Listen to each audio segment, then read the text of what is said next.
नमस्कार, global platform पर आपका स्वागत है। आइलैंड ऑफ पीस के नाम से विख्यात यह देश आज इंटरनल कन्फ्लिक्ट का सामना कर रहा है। हम बात कर रहे हैं इक्वाडोर और इक्वाडोर में हुए रिसेंट डेवलपमेंट्स को। आप बहुत सारे न्यूज़ मीडिया आर्टिकल्स में देख सकते हैं कि इंटरनेशनली और इंटरनली इक्वाडोर में जो हो रहा है वह दुनिया बहुत ही सीरियसली देख रही है।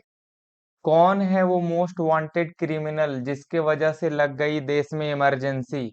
क्या है इक्वाडोर का कोकाइन स्मगलिंग, हेरोइन स्मगलिंग का सारा कार्टेल? ये सबको हम लोग डिटेल में जानेंगे। साथ ही इस इंसिडेंट पर वर्ल्ड का क्या रिएक्शन है, वर्ल्ड का क्या व्यू है, उसको भी हम लोग देखते हैं। चलिए शुरू करते हैं। दक्षिण अमेरिका महाद्वीप के उत्तर में है इक्वाडोर। इक्वाडोर की कुल आबादी 1 करोड़ 80 लाख है। इक्वाडोर दो देशों के साथ सीमा साझा करता है, उत्तर में कोलंबिया और दक्षिण में पेरू। साथ ही यह जो ब्लू वाला पार्ट है, यह दक्षिण प्रशांत महासागर है। इक्वाडोर का मुद्रा है डॉलर।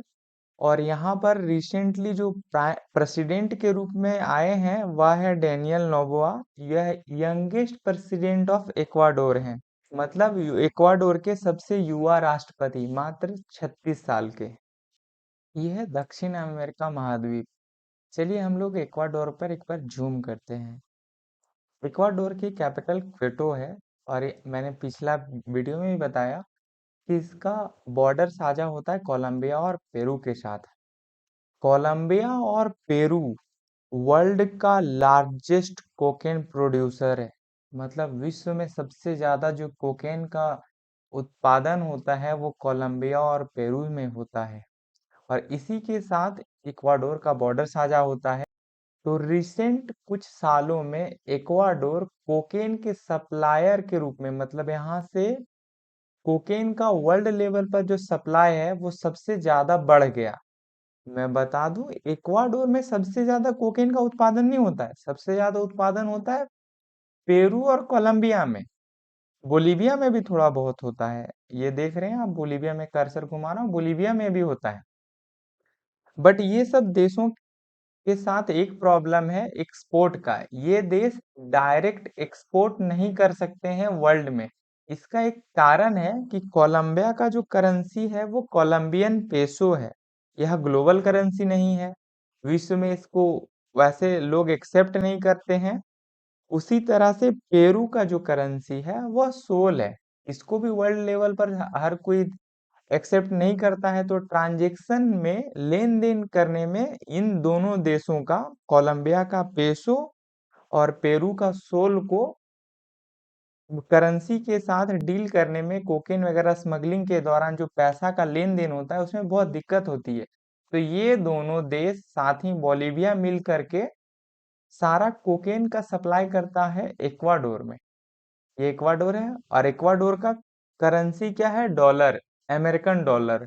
और हम लोग जानते हैं अमेरिकन डॉलर का एक्सेप्टेंस पूरा वर्ल्ड में है। तो इक्वाडोर कोकेन का एक मेजर सप्लायर कंट्री के रूप में बाहर निकलता है 2 4 5 10 सालों के बाद। इक्वाडोर से कोकेन निकल करके मेनली यह मेक्सिको के रास्ते यूएसए, फिर यूरोप को सप्लाई होता है। बताया जाता है कि जब कोलंबिया और पेरू इक्वाडोर को कोकेन देता है तब उसका जो भी कीमत हो उससे 10 टाइम्स 20 टाइम्स अधिक प्राइस में यह कोकेन इक्वाडोर, यूएस और यूरोप जैसे देशों में सप्लाई करता है। तो जब इतना सारा पैसा का बात आ जाता है, इतना अधिक पैसा आता है, तो इक्वाडोर में बहुत सारे क्रिमिनल एक्टिविटीज भी राइज करते हैं। क्योंकि किसी भी तरीके से कोकेन का सप्लाई करना, ड्रग्स का सप्लाई करना इलीगल है।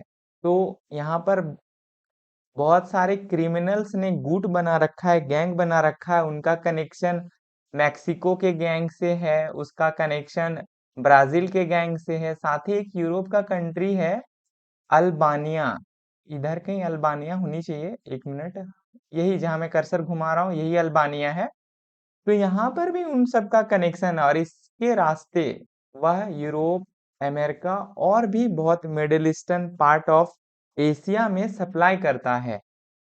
कोकेन के इस गैर कानूनी बिजनेस का टोटल नेटवर्थ बताया जाता है लगभग 800 बिलियन है। मतलब भारत के कुल एक्सपोर्ट का जितना है उससे भी लगभग 20-30 बिलियन अधिक। रिसेंट टाइम जो इक्वाडोर न्यूज में है उसका मेन जो सारा जहां से मुद्दा शुरू होता है वो यह व्यक्ति है, जोस अडल्फो मार्कियस विल्मर। यही वह व्यक्ति है जिसके वजह से रिसेंट टाइम में इक्वाडोर इतना न्यूज में है।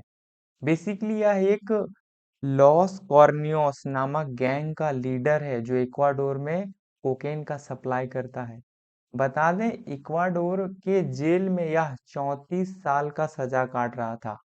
साल 2011 में इस पर ह्यूमन ट्रैफिकिंग, मानव तस्करी, कोकेन का सप्लाई और हत्या जैसे जघन्य अपराधों की वजह से इसको इक्वाडोर के कोर्ट ने 34 साल का सजा सुनाया था और रिसेंटली 7 जनवरी 2024 को यह जेल से फरार हो गया।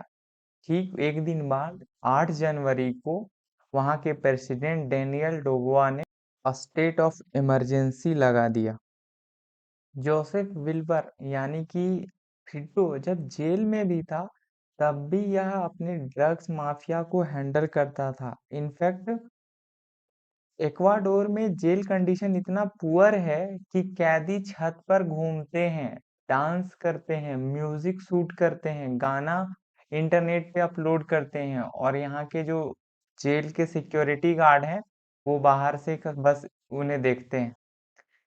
क्योंकि इन जो नटोरियस ग्रुप है इनका पकड़ बहुत बड़ा, बहुत ऊंचा है। इनके पास एक से अत्यधिक आधुनिक आधुनिक हथियार हैं।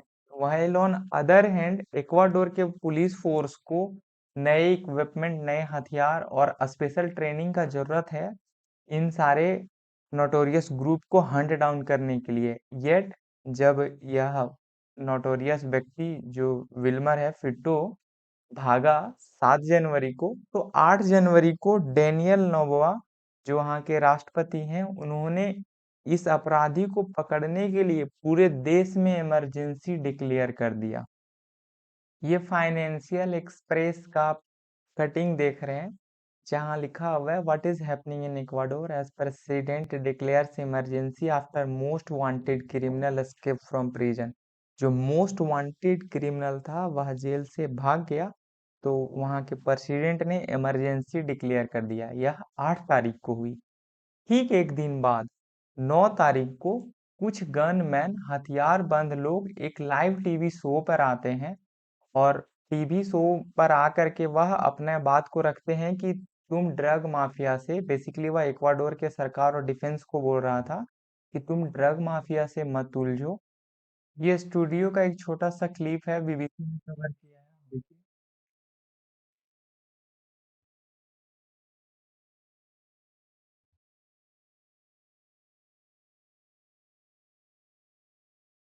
साथ ही कुछ और पुलिस पर्सनल को ऐसे ही और सारे गैंग्स ने किडनैप कर लिया। उनमें से एक दो को तो हैंग कर दिया, शूट कर दिया। चूंकि वो बहुत सेंसिटिव कंटेंट्स हैं मैं उसे दिखाना नहीं चाहता। इस लाइव ब्रॉडकास्ट में जो भी हुआ उसके बाद वहाँ के मिलिट्री डिफेंस फोर्स ने, इक्वाडोर के डिफेंस फोर्स ने ये सारे लोगों को गिरफ्त में ले लिया और इस पर कड़ी कार्रवाई करने की बात भी रखी। बहुत जगह तो विल्मर के भाग जाने के जश्न में मतलब पटाखे फोड़े जा रहे हैं, पूरा ट्रैफिक को धजिया उड़ाया जा रहा है। साथ ही आपको बता दें इन ड्रग डीलर्स का जो डील है यह इतना बड़ा हो गया है, इतना और विख्यात और कुख्यात हो गया है कि साल 2023 में यहाँ पर ये ड्रग डीलर आपस में गैंग वॉर में 8,000 से अधिक लोगों को मार दिए। यह आंकड़ा पिछले 2022 के दो गुना हो गई। 2022 में मतलब लगभग 4,000 लोग एक दूसरे के साथ गैंग वॉर में मारे गए। 2023 में यह आंकड़ा जस्ट डबल 8,000 को पार कर गई। इस लाइव ब्रॉडकास्ट में जो भी हुआ उसके बाद वहाँ के मिलिट्री डिफेंस फोर्स ने, इक्वाडोर के डिफेंस फोर्स ने ये सारे लोगों को गिरफ्त में ले लिया और इस पर कड़ी कार्रवाई करने की बात भी रखी। बहुत जगह तो विल्मर के भाग जाने के जश्न में मतलब पटाखे फोड़े जा रहे हैं।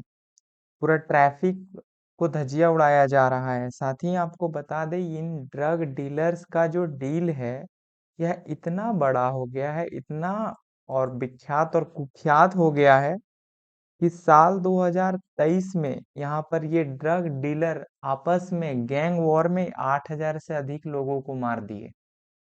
यह आंकड़ा पिछले 2022 के दो गुना हो गई। 2022 में मतलब लगभग 4,000 लोग एक दूसरे के साथ गैंग वॉर में मारे गए।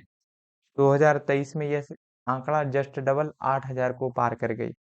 इन तमाम घटनाओं को देखते हुए डेनियल नोवा, जो वहाँ के प्रेसिडेंट हैं इक्वाडोर के, उन्होंने सारे 20 गैंग्स को आतंकवादी संगठन डिक्लेयर कर दिया और मिलिट्री पर्सनल को आदेश दिया कि देखते ही इन्हें गोली मार दो, किसी भी कीमत पर इन लोग को छोड़ो नहीं, इन लोग को एनी हाउ न्यूट्रलाइज करो।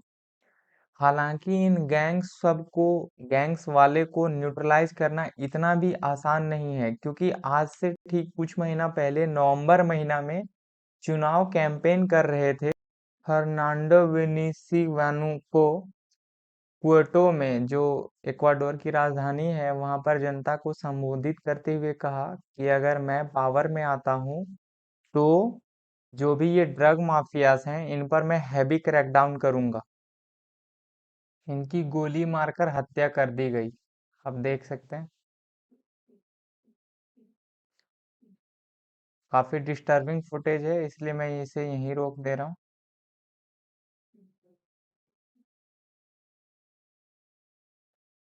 अब आप समझ पाए होंगे कि इक्वाडोर में जो मिलिट्री है इसको इतना डिफिकल्टीज क्यों सामना करना पड़ रहा है इन ड्रग माफियाज को हंट डाउन करने के लिए। बता दें, इसमें सबसे पहला रिएक्शन यूएसए का आया है। यूएसए ने कहा हम इक्वाडोर और इक्वाडोर के जनता के साथ हैं। किसी भी तरीके से आर्म्स का, हथियारों का अगर जरूरत पड़ता है इक्वाडोर के सरकार को, तो यूएसए सप्लाई करने के लिए तैयार है। While on other hand, China ने अपने लोगों से इक्वाडोर विजिट करने को मना किया है। रसिया और फ्रांस जैसे देशों ने भी कहा कि वहां पर जो भी वायलेंस हो रहा है यह सारा गलत है, और वहां के लोगों को और खास करके जो मिलिट्री के खिलाफ जो हथियार उठा लिए हैं वहां के गैंग्स, उन सबको संयम बरतना चाहिए और संयम के साथ काम लेना चाहिए। भारत का अभी तक कुछ ऐसा न्यूज़ नहीं आया है। भारत सरकार भी यदि कुछ इम्पोर्टेंट स्टेटमेंट देता है तो हम उस पर आपको अपडेट कर देंगे। आप क्या सोचते हैं इस विषय को कि क्या इक्वाडोर में कौन से नए स्टेप्स और तरीके अपनाने चाहिए जिससे वहां के मिलिट्री जो डिफेंस है वह पूरी तरीके से यहाँ के जो ड्रग्स माफियाज, कोकेन माफियाज हैं, इन पर पकड़ बना ले और इन्हें न्यूट्रलाइज कर दे। आपका क्या विचार है इस मुद्दे पर? आप अपना कमेंट सेक्शन में राय रखें। कमेंट सेक्शन आपके विचार के लिए खुला है।